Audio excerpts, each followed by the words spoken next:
the secondary speaker, because that's how it's ran in the Civic. I just was not heat shrink it, so I definitely just taped it. What's up, guys? Back on the YouTube shit. Haven't done this shit in a minute because money And bitches. and a whole lot of bitches.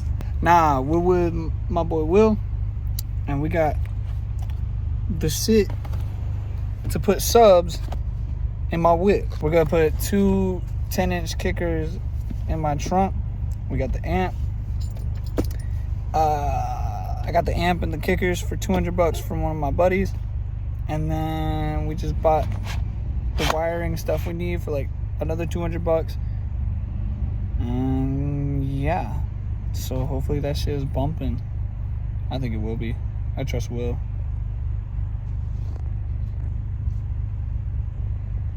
I'm just telling you this so you can go ahead and get those tools. I'm gonna get this right one on the 37 windows. Those kisses after me though. So we unbolted the front fender and we're wiring it through that to get to the battery. Because it'd be a lot simpler than trying to go through here, I think. Unless one of my Camry friends will tell me how stupid I am and tell me it's way more simple to go through the inside. Whatever, we're going through here. It's gonna go in here. The door's still shut. Huh? YouTube. And it's gonna go down here. And we're gonna line it all the way through there. It's foolproof. We're pulling the car apart so we can run it through here from the front. I've got it going pretty well. I think I touched something metal in here. It shocked my finger where that little black dot is. And we blew the fuse. So yeah. So to get to the head unit. Oh, did I just break this? Maybe not. I think it was just glued. Yeah, it was just glued. All the clips are intact. So take this S trim off. That's what you do first. So the next thing you're gonna do is take the leather trim off. What you're gonna do is it sits just like this. And you're just gonna put your hand under it and you're just gonna pull and it's gonna pop out. And it sounds scary, but it's gonna pop out and you just walk it out.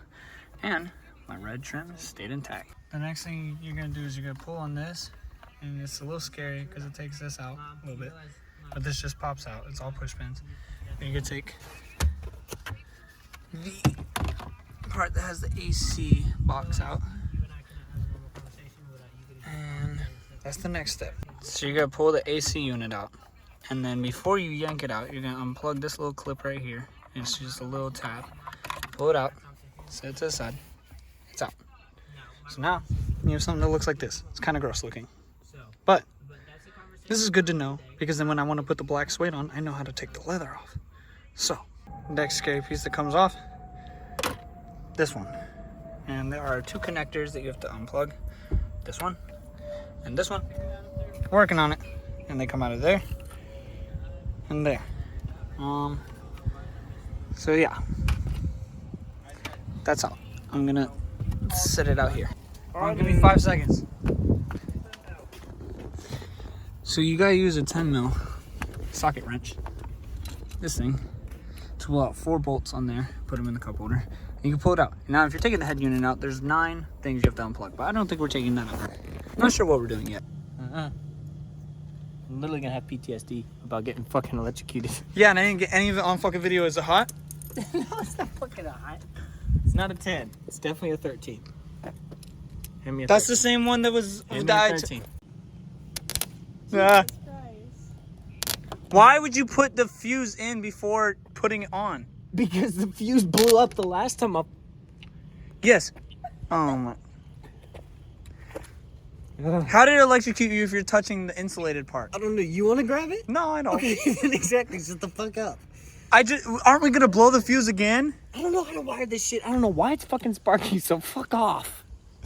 Because you don't do that shit until it's done. There's nothing else to do.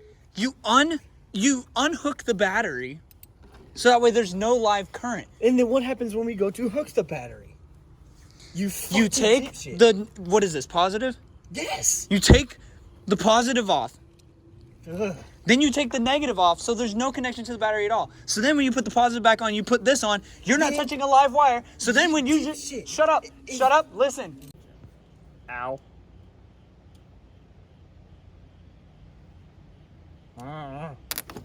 It's just gonna keep doing that.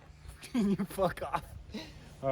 You're like a little kid touching the fucking stove, bro. I don't know why the fuck this is sparking so much.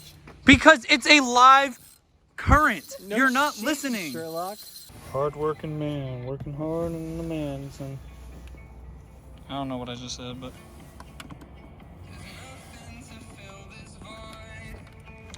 What are you doing? What are you doing? The side eye, bro. I know this is an up and down video. Goes against my whole, like, anything that I've ever said about videos. So I'm editing the sub install video, and I'm realizing we got caught up in the work of it that I didn't record a lot. Same with the taillights, but that's another video that I'll have to update. So once the fuse blew, we had to buy more fuses. We went to stores, they didn't have them.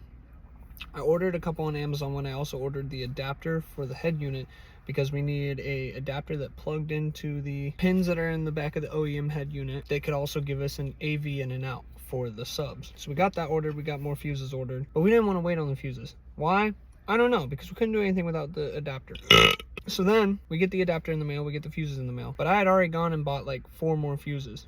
I had bought 2 on Amazon, 4 at a sound store that I just happened to get off work and early enough to go get. I have the extra fuses in the car just in case.